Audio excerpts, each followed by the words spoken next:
आज मैं आपको कुछ स्टैटिस्टिक्स आंकड़े वगैरह बताना चाहता हूँ ताकि आपको ये बता सकूँ कि हमारा परमेश्वर कितना अद्भुत है, कितना महान है, सर्वशक्तिमान है, कैसे उसने सृष्टि की है। थोड़ा आपको मालूम पड़े कि परमेश्वर की महिमा कितनी बड़ी है। तो आकाशमंडल और ये धरती और स्वर्गलोक, इसके बारे में कुछ बातें होंगी। उत्पत्ति 1 अध्याय से मैं आपको कुछ बातें बताऊंगा। देखिए, जो ये ब्रह्मांड है, इसको आप देखते हैं तो आपको क्या दिखाई देता है? आपको आकाशमंडल में पूरा ये गैलेक्सीज दिखाई देती हैं। गैलेक्सीज का मतलब है आकाशगंगा, जिसको बोलते हैं मिल्की वे, जैसे हमारी गैलेक्सी है। ये तारों का एक समूह है, इस समूह को गैलेक्सी बोलते हैं। और इसमें इस तरह की लाखों करोड़ों गैलेक्सीज हैं। हमारी एक गैलेक्सी जो है, जिसको हम मिल्की वे बोलते हैं, उसमें 20,000 करोड़ सितारे हैं, जो कि सूरज के समान हैं। कुछ सूरज से कम, कुछ सूरज से बड़े, और इनकी तादाद इतनी ज़्यादा है। और हमारी जो गैलेक्सी है वो स्पाइरल है, यानी सर्कुलर है, एक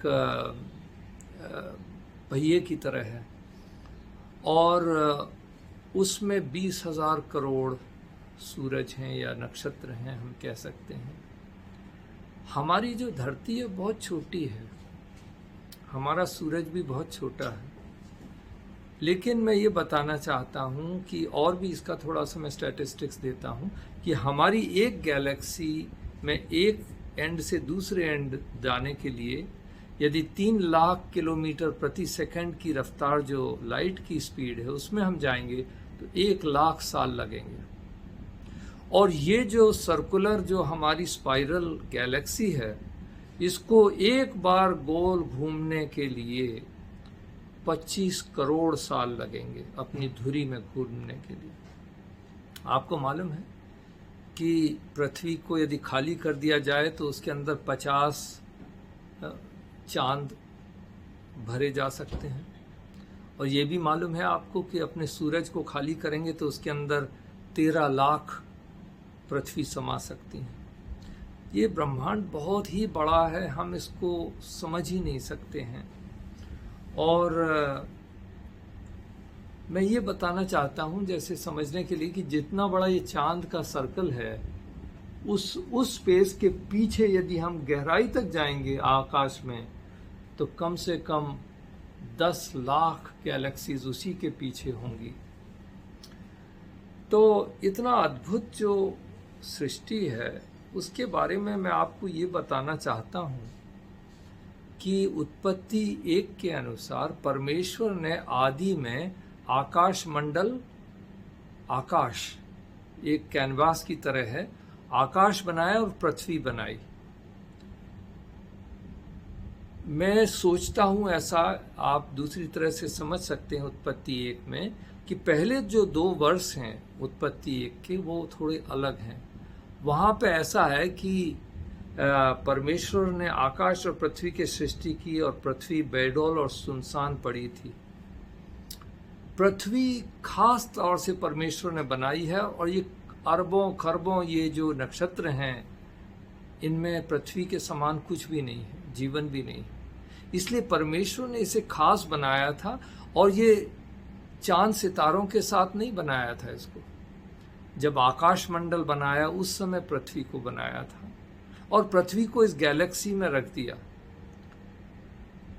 पहले दिन परमेश्वर ने, पृथ्वी पे अंधकार था, आके उसने बोला कि उजियाला हो जाए, और उजियाला हो गया। परमेश्वर ने दिन और रात उस उजियाले से बनाया। रात हुई, अंधेरा हुआ, सुबह हुई, पहला दिन हो गया। परमेश्वर को सूरज बनाने की जरूरत नहीं थी रात और दिन को दिखाने के लिए। सूरज और चांद तो और तारे जो हैं वो तो चौथे दिन बने। तो तीसरे दिन पेड़ पौधे, घास कैसे बनी? बिना सूरज के हम कहते हैं कि नहीं हो सकती है। हाँ, सच बात है। सब कुछ प्रभु यीशु ने बनाया है। यूहन्ना 1 में लिखा है कि वो वचन था, वचन मनुष्य में देह धारण किया, हमारे बीच में आया, वो परमेश्वर था। सब कुछ प्रभु यीशु के द्वारा उत्पन्न हुआ है, वो हमारे बीच में आया था। वचन की सामर्थ्य हम यहाँ पे देखते हैं कि वो कहता है और हो जाता है। पहले दिन उजियाला हो गया, लेकिन चौथे दिन उसने क्या किया? सूरज और चांद को बनाया, सितारों को बनाया, और वहां पर लिखा है कि उसने इसलिए बनाया कि वो पृथ्वी के लिए रोशनी दें, पृथ्वी के लिए सीजन, साइंस और चिन्ह के लिए उसने ये सब बनाया। इसका मतलब चांद, सितारे और ये गैलेक्सीज और ये सारी चीजें जो बनाई हैं वो पृथ्वी के लिए बनाई गई। वहां पे यदि आप पढ़ लेंगे तो वो उत्पत्ति में ये लिखा हुआ है कि चौथे दिन परमेश्वर ने यहाँ पे कहा कि 14 पद में लिखा है, फिर परमेश्वर ने कहा कि दिन को रात से अलग करने के लिए आकाश के अंतर में ज्योतियां हों, और वे चिन्हों और नियत समयों और दिनों और वर्षों के कारण हों, और वे ज्योतियां आकाश के अंतर में पृथ्वी पर प्रकाश देने वाली भी ठहरें। और वैसा ही हो गया। तब परमेश्वर ने बड़ी ज्योति, 2 बड़ी ज्योतियां बनाई। उनमें से बड़ी ज्योति को दिन पर प्रभुता करने के लिए और छोटी ज्योति को रात पर प्रभुता करने के लिए बनाया, और तारागण को भी बनाया। परमेश्वर ने उनको आकाश और के अंतर में इसलिए रखा कि वो पृथ्वी पर प्रकाश दें। पृथ्वी के लिए सारी सृष्टि, ये ब्रह्मांड और गैलेक्सीज बनी है, क्योंकि पृथ्वी पर परमेश्वर ने अपने स्वरूप में मनुष्य को रचने का प्लान किया और सृष्टि की है। यहाँ पर हम देखते हैं कि यशाया 48:13 में लिखा, निश्चय मेरे ही हाथ ने पृथ्वी की नींव डाली और मेरे ही दाहिने हाथ ने आकाश फैलाया। इसका मतलब नींव डालना और आकाश को बनाना ये अलग एक्टिविटी थी। और तीसरे पद से हम देखते हैं कि पहला दिन जो होता है उस दिन उजियाला बनाया जाता है।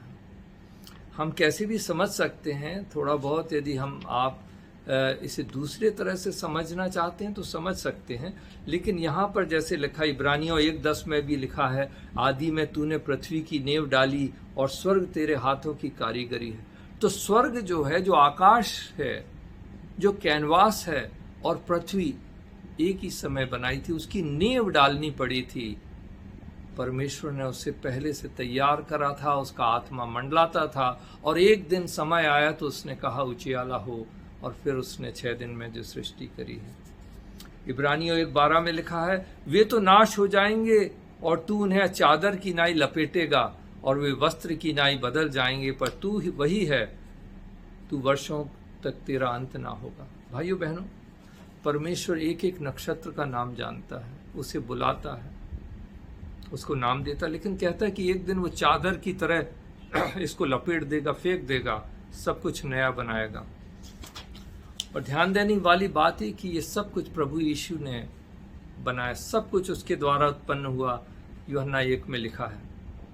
और यही सर्वशक्तिमान परमेश्वर हमारी सड़कों पर चला, हमने उसे मारा, कूटा, क्रूस पर चढ़ा दिया, फिर भी उसने हमसे प्रेम किया और हमें बचाने के लिए आज हमें बुलाता है और हमें मुक्ति देने के लिए वो तैयार है। परमेश्वर की महिमा।